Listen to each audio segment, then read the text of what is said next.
Monday through Friday from 2 p.m. to 3 p.m. on Kaieteur Radio, FM 99.1 in Demerara and Essequibo and 99.5 in Berbice. The radio with a difference. This is the news on top of the hour. Live from our studio in Georgetown. Kaieteur Radio, 99.1 FM.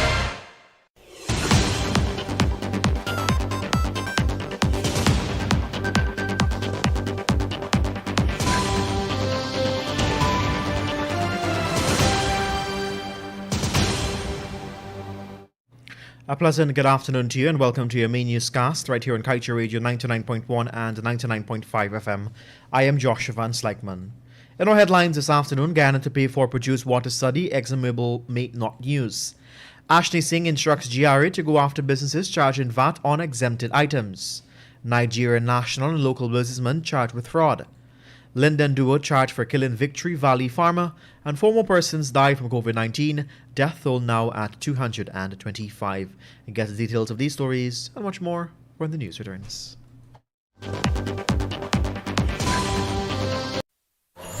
Digicel Prime Bundles just got better with 3 new apps. Watch more with PlayGo. Cheer more with Sportsmax. Read more news with Loop. Listen more with D-Music. Plus extra data. It's simply more bundled together. 51 gigabytes for 7 days for only $2,000. Live the experience with Digicel. Activate today on the My Digicel app. Second.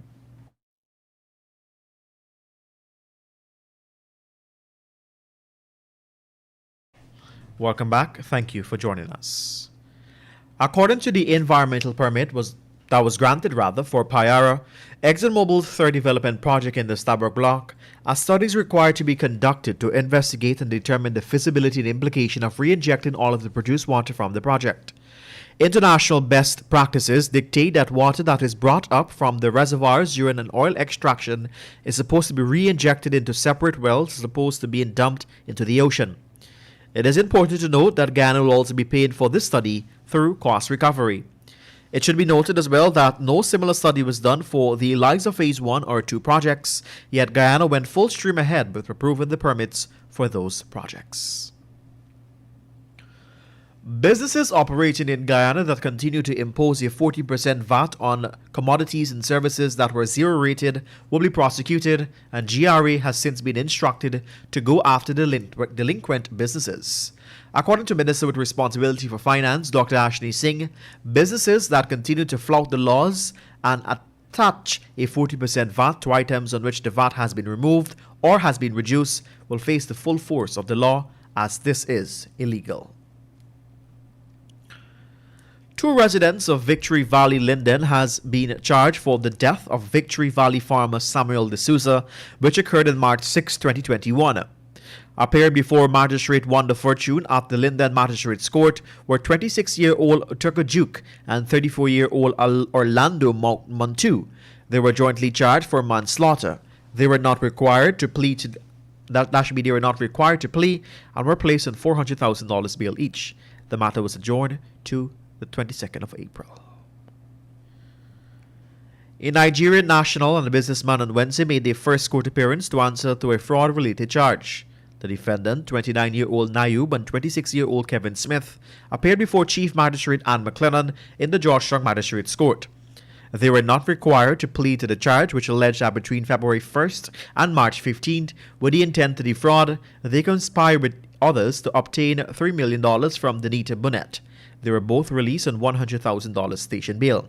The police prosecutor asked that they lodge their passports and report to the CID headquarters every second and last Friday of each month. We tell you now that the Ministry of Health yesterday announced that 4 persons who tested positive for the COVID-19 have died. Their death now bring Guyana's COVID-19 death toll to 225. Those dead are a 61-year-old man from Region 7, a 60-year-old man and 2 women whose ages are 63 and 78, all from Region 4. Meanwhile, 78 new COVID-19 cases were recorded, taking the total number of confirmed cases to 9,898. 12 patients are in a COVID-19 intensive care unit, 49 are in institutional isolation, 893 in home isolation, and 18 persons are in institutional quarantine. To date, 8,721 recoveries have been recorded. This is your main newscast right here on Kaieteur Radio. Still to come, new structure being looked at for GA according to Jagdeo. Bulletin issued for men who defraud these registry. Minister Ben wants women to be more upfront in firefighting. Cattle rancher sentenced to life imprisonment for the murder of friend. And person SKP tells journalists he paid for his freedom.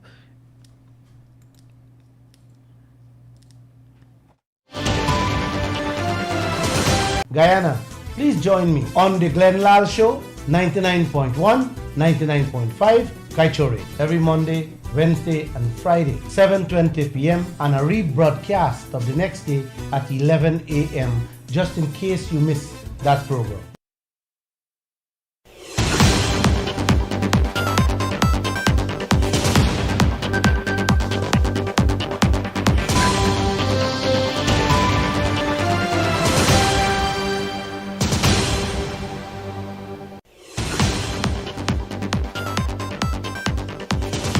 Welcome back. Thank you for joining us.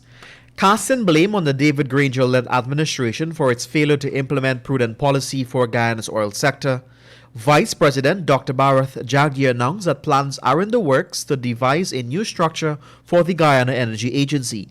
Already, government has commenced the process along this line, seeking to build human capacity for the agency. The VP added that the new policy will empower the government by ensuring that it can hold oil companies accountable for the sums spent here, to avoid Guyana paying exorbitant cost recovery fees.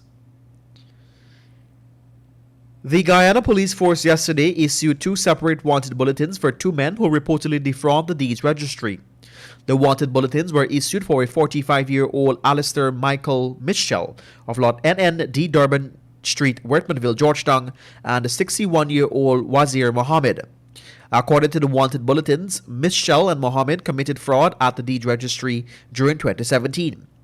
Anyone with information that may lead to the arrest of them are asked to contact the police on telephone numbers 226-1389, 227-2128, 226-7476, or the nearest police station.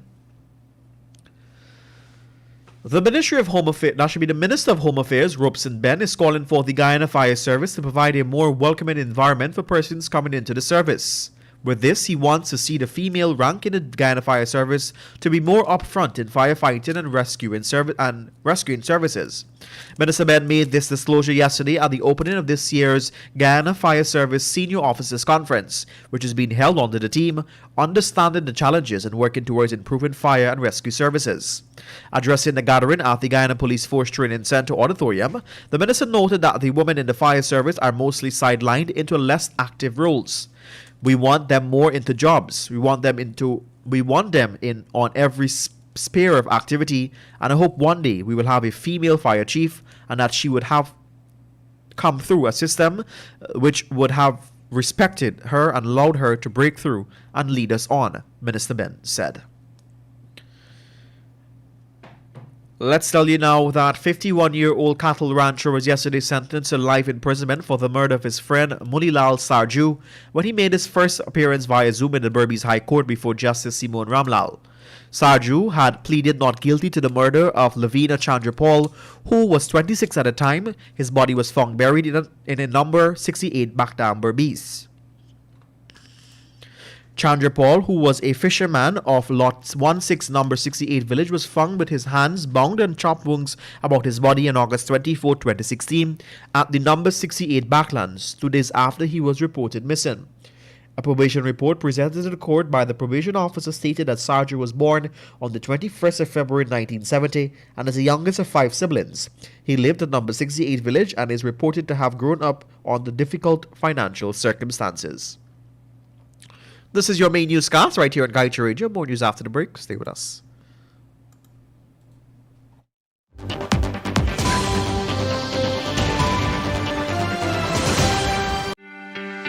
This is GHK Lal inviting you to join me weekdays from Monday to Friday on the National Outlook for commentary on a range of issues. Immediately after the 12 noon and 7 p.m. newscasts on Kaieteur Radio at 99.1 FM and 99.5 FM. Looking forward to you sharing in the conversation.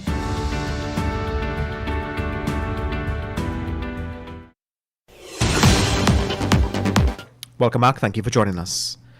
Acting Prison Director Nicolon Elliott is advising a prison escapee who claimed that he paid some $5,000 for his freedom to turn himself in and not fear mistreatment. The escapee and convicted conman Muhammad Ali, 34, escaped on Sunday from the Georgetown Public Hospital Corporation. He had been rushed there for treatment after it was alleged that he had swallowed a blade from a big shaver. According to reports, Ali reportedly had wanted to kill himself. Following his escape, a prison officer who was tasked with guarding him at the hospital has been dismissed for allowing him to slip out of lawful custody. Ali, however, saw it fit to clear that he did not run away, but he had paid for his freedom. The convict made this statement via a phone call which he made to journalist and editor with Big Smith News Watch, Leroy Smith. And for your COVID-19 updates, according to Worldometer, your COVID-19 cases worldwide stands at 126.2 million, with 2.7 million deaths and 101.8 million recoveries. 12 hours 11 in Guyana and right across the Eastern Caribbean, we turn our attention to your page 7 of the Kaieteur News this afternoon that is dedicated to being blunt.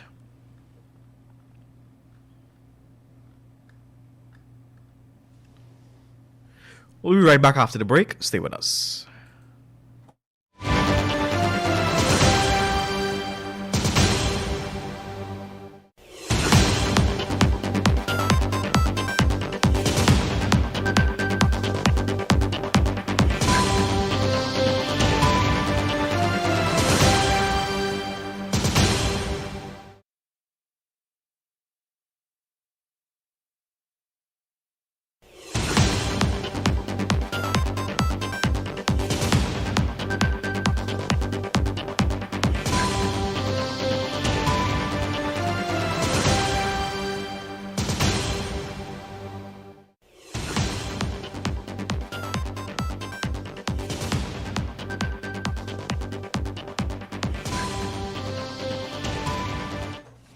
Welcome back.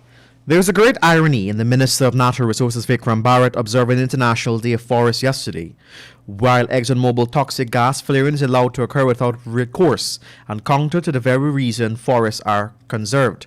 He tells you that our deforestation rate has never exceeded 1%, but not that Exxon's flaring last year equates to the removal of 4% of Guyana's forests. He tells you that Guyana's forest loss in 2019 was only 12,738 hectares, but he doesn't tell you that Exxon's flaring last year equates to 130 times that. These are things Minister Barrett does not want you to know. And with that, we've come to the end of your main newscast right here on Kaieteur Radio 99.1 and 99.5 FM. Let's remind you that you can get the full details of these stories and much more by picking up a copy of the Kaieteur News at a newsstand near you or head across to our website at kaieteurnewsonline.com. I am Joshua Van Sleckman. Thank you for joining us. Want value for your advertising dollar?